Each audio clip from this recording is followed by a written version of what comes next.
cut some fabric with me. We're going to do a Valentine quilt that is half patchwork and half applique.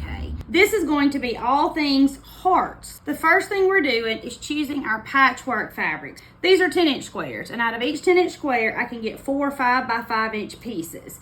And so I need 24 pieces to get the number of blocks I need for my patchwork. We're gonna have 6 patchwork blocks, and each patchwork block will be 16 pieces.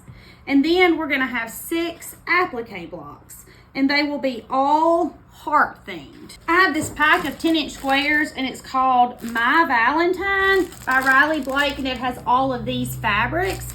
So I'm going through and pulling out at least one of each, and then we're gonna count them and see how many we have and go back and add what we need. Now, each pack of 10-inch squares comes with 42 pieces.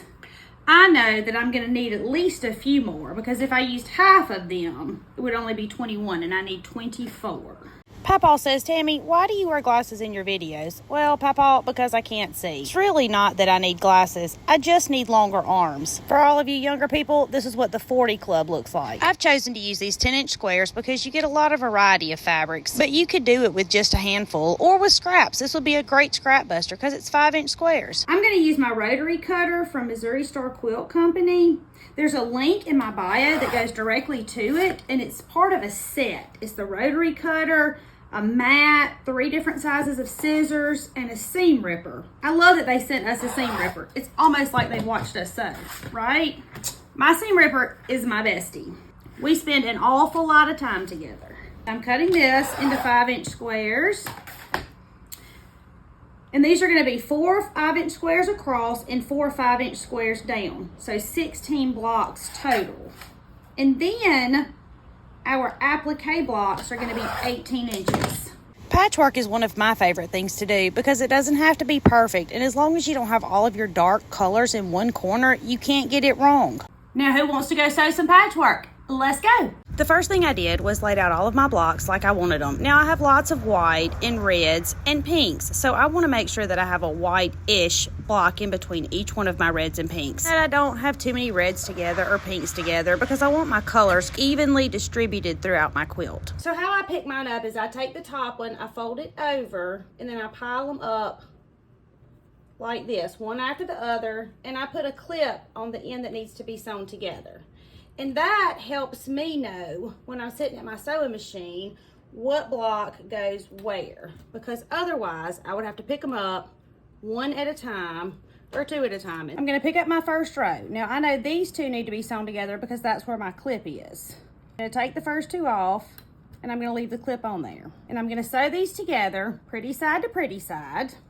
Remember when I was lining them up, I folded one straight over onto the next one.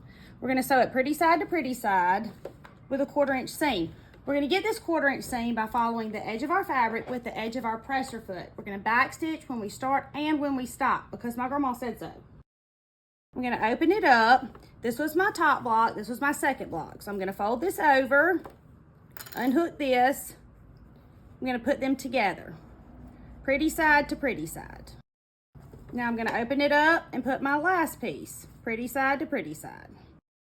I've sewn this one, so I'm gonna set it right here and start on the next row. I'm gonna do the same thing for row 2, row 3, and row 4. My plan was for us to sew this quilt together, but I sold the quilt kit this morning. I'm gonna show y'all the appliques in just a minute, and they are so stinking cute. After I made the appliques, I made y'all some templates, and those templates are available at hometownquiltcompany.com. You can use those to make this precious quilt, or you could make pillows with them. They would be precious on a placemat, but no matter what you sew, be sure to email me a photo to hometownquiltcompany@gmail.com. I wanna see, and so does everybody else. I have all of my blocks sewn together. I'm gonna go iron these, you go iron yours, and I'll be right back.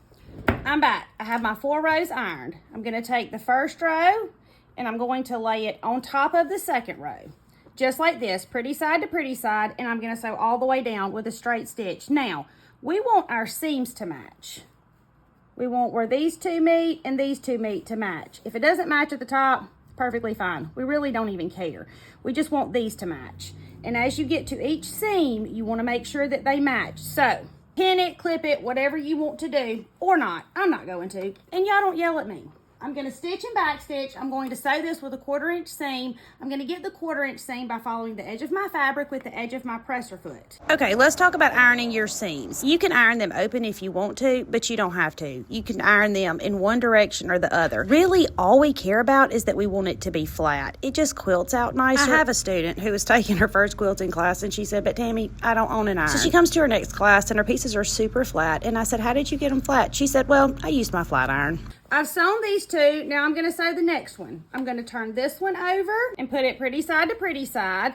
And I'm going to sew this one the same way. So use what you have. And if I'm being honest, when I first started, I didn't iron anything. So don't let that step stress you out. Now I'm going to do the same thing with the last set of blocks. Turn it over, pretty side to pretty side, sew a 1/4 inch seam, and we're going to be done. Our quilt is 12 blocks total. You'll have 6 of these patchwork blocks and 6 of the applique blocks. Now I'm going to go iron my patchwork square, and then I'm going to show y'all what this quilt's going to look like. These are our 6 applique blocks. They're 18-inch blocks. And then here's our patchwork that we just sewed. These blocks are available at hometownquiltcompany.com. And then you'll make your patchwork, and patchwork will go here, there, there, and there. And we'll finish it off with a pretty border. But I will show y'all what it looks like when it comes back. My name is Tammy. I'm your favorite sewing teacher, and I would love for you to come sew with me.